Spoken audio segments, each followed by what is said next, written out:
नमस्कार. आज आपण एका अशा प्राचीन ग्रंथाबद्दल बोलणार आहोत जो खरं तर आजच्या आपल्या धावपळीच्या आयुष्यासाठी एक परफेक्ट गाईड ठरू शकतो. आपण बोलतोय पतंजलींच्या योगसूत्रांबद्दल, जे मनाला शांत करण्याचं रहस्य सांगतात. आपल्या डोक्यात काय काय सुरू असतं नाही का?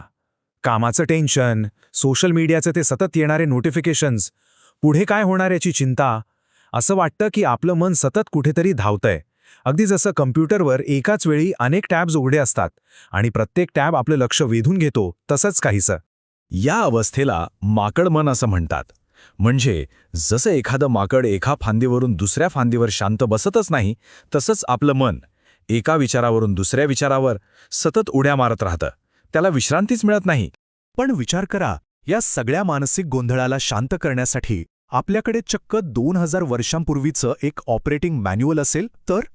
हो, हेच आहे पतंजलींचं योगसूत्र. तर मग हे योगसूत्र म्हणजे नेमकं आहे तरी काय? बघा, अनेकांना वाटतं की योग म्हणजे फक्त शारीरिक व्यायाम किंवा आसनं. पण हा ग्रंथ त्यापेक्षा खूप खूप खोल आहे. हा खरं तर मनावर प्रभुत्व मिळवण्यासाठी, ती खरी मानसिक शांती मिळवण्यासाठी एक सखोल मार्गदर्शक आहे. पतंजलींनी योगाची व्याख्या एकाच पण अत्यंत महत्त्वाच्या सूत्रात केली आहे, योगश्चित्त वृत्तिनिरोधः. आता हे ऐकायला जरा कठीण वाटेल, पण सोप्या भाषेत याचा अर्थ आहे आपल्या मनात येणाऱ्या विचारांच्या लाटांना पूर्णपणे शांत करणं. आणि खरं तर हेच या संपूर्ण साधनेचं मूळ उद्दिष्ट आहे. योगसूत्रांची रचना ही 4 अध्यायांमध्ये, किंवा ज्यांना पाद असं म्हणतात, त्यात केली आहे. असं समजा की हा आंतरिक शांतीकडे जाणाऱ्या प्रवासाचा एक स्पष्ट नकाशाच आहे. तर हे 4 अध्याय आपल्याला टप्प्याटप्प्याने पुढे घेऊन जातात. पहिला आहे समाधीपाद. हा आपल्याला आपलं ध्येय काय आहे हे सांगतो, म्हणजे योगाची ओळख करून देतो. मग येतो साधनपाद, जो आपल्याला त्या ध्येयापर्यंत पोहोचण्याचा मार्ग दाखवतो. यातच तो प्रसिद्ध अष्टांग योग येतो. तिसरा अध्याय आहे विभूतीपाद. हा जरा इंटरेस्टिंग आहे. हा सांगतो की एकाग्रतेमुळे काही विशेष क्षमता मिळू शकतात, पण तो एक इशाराही देतो की यात अडकू नका, कारण हे आपलं अंतिम ध्येय नाहीये. आणि शेवटी येतो कैवल्यपाद, जो आपल्याला अंतिम मुक्कामावर म्हणजे मोक्ष किंवा संपूर्ण स्वातंत्र्याकडे घेऊन जातो. चला तर मग आता आपण योगसूत्रांच्या सर्वात प्रॅक्टिकल भागाकडे वळूया, तो म्हणजे अष्टांग योग. हा 8 पायऱ्यांचा एक मार्ग आहे, जो आपल्याला स्वतःमध्ये बदल घडवण्यासाठी एक अगदी स्पष्ट दिशा देतो. या 8 पायऱ्या आहेत: यम, नियम, आसन, प्राणायाम, प्रत्याहार, धारणा, ध्यान आणि समाधी. म्हणजे बघा, यम आणि नियमांपासून सुरू होणारा हा प्रवास थेट समाधीपर्यंत पोहोचतो. यात आपलं बाह्यवर्तन, आपलं शरीर, श्वास आणि मग आपली आंतरिक मानसिक स्थिती, सगळं काही येतं.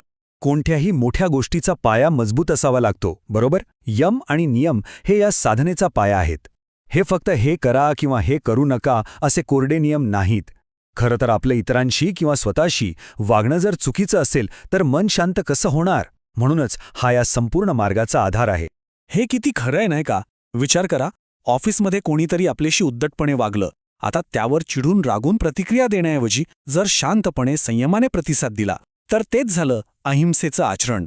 ही तत्त्व फक्त पुस्तकात वाचायची नाहीत, तर ती रोजच्या आयुष्यात अशी वापरायची आहेत. त्यानेच मनातला अनावश्यक संघर्ष टळतो. योगाचा प्रवास हा बाहेरून आतमध्ये जातो. आसन आणि प्राणायाम हे झाले बाह्य सराव, तर धारणा आणि ध्यान हे पूर्णपणे आंतरिक आहेत. पण या दोन्हींना जोडणारा एक खूप महत्त्वाचा पूल आहे, आणि तो म्हणजे प्रत्याहार. प्रत्याहार म्हणजे काय? तर आपल्या इंद्रियांना बाहेरच्या गोंधळातून आतल्या शांततेकडे वळवणं. हा एक खूप मोठा टर्निंग पॉइंट आहे. आणि हे किती प्रॅक्टिकल आहे. समजा तुम्ही एका खूप महत्त्वाच्या मीटिंगमध्ये आहात, जिथे खूप तणाव आहे, गोंधळ आहे. अशा वेळी बाहेर काय चाललंय याकडे दुर्लक्ष करून फक्त आपल्या श्वासावर लक्ष केंद्रित करणं, हेच तर धारणेचं एक रूप आहे. मनाला एका जागी स्थिर करणं. चला आता बघूया की ही जी प्राचीन तत्त्व आहेत ती आपण आजच्या आयुष्यात एक इफेक्टिव्ह मेंटल टेक्निक म्हणून कशी वापरू शकतो. पतंजली म्हणतात की मानसिक शांतीसाठी 2 पंख लागतात. एक आहे अभ्यास आणि दुसरा वैराग्य. अभ्यास म्हणजे काय? तर आपलं ध्येय गाठण्यासाठी सातत्यपूर्ण प्रयत्न करणं. आणि वैराग्य म्हणजे त्या प्रयत्नांच्या फळाबद्दल, रिझल्टबद्दल चिंता न करणं. या दोन्ही पंखांनीच आपण प्रगतीची खरी उडी घेऊ शकतो. योगसूत्रांमध्ये एक खूपच पॉवरफुल मेंटल टेक्निक सांगितली आहे. तिचं नाव आहे प्रतिपक्ष भावना. हे तंत्र आपल्या नकारात्मक विचारसरणीला मुळापासून बदलण्याची ताकद ठेवतं. हे काम कसं करतं? अगदी सोपं आहे. जेव्हा मनात राग, द्वेष, मत्सर असा कुठलाही नकारात्मक विचार येतो, तेव्हा जाणीवपूर्वक कॉन्शियसली त्याच्या अगदी विरुद्ध विचार म्हणजे प्रेम, करुणा किंवा क्षमेचा विचार मनात पेरायचा. हळूहळू काय होतं की नकारात्मक विचारांची ताकद कमी होते आणि सकारात्मक विचार तिथे मूळ धरू लागतात. याशिवाय आपलं मन संतुलित ठेवण्यासाठी आणखी एक सराव सांगितला आहे. म्हणजे आनंदी लोकांबद्दल मैत्रीची आणि आनंदाची भावना ठेवणं, दुःखी लोकांबद्दल करुणा बाळगणं आणि कठीण परिस्थितीत सगळ्यात महत्त्वाचं स्थिर राहणं, समभाव ठेवणं. बरं, तर आता आपण या संपूर्ण प्रवासाच्या अंतिम ध्येयाकडे आलो आहोत, ज्याचं वर्णन योगसूत्रांमध्ये केलं आहे. या अंतिम ध्येयाला कैवल्य असं म्हणतात. आता कैवल्य म्हणजे कोणतीही सुपरनॅचरल पॉवर नाहीये, तर ही एक अशी अवस्था आहे जिथे व्यक्ती मनाच्या सगळ्या विचारांच्या, सगळ्या भावनांच्या पलीकडे जाते आणि आपल्या खऱ्या स्वरूपाचा अनुभव घेते. एक अशी अवस्था जी पूर्णपणे शांत, मुक्त आणि स्वतंत्र आहे. या अवस्थेचं वर्णन खूप सुंदर केलं आहे. असं म्हटलंय की आत्मा अनावृत्त होतो आणि स्वतःच्या प्रकाशात तळपतो. म्हणजे मनावर जे विचारांचे ढग जमलेले असतात ते दूर झाले की आपलं खरं तेजस्वी स्वरूप आपोआप प्रकट होतं.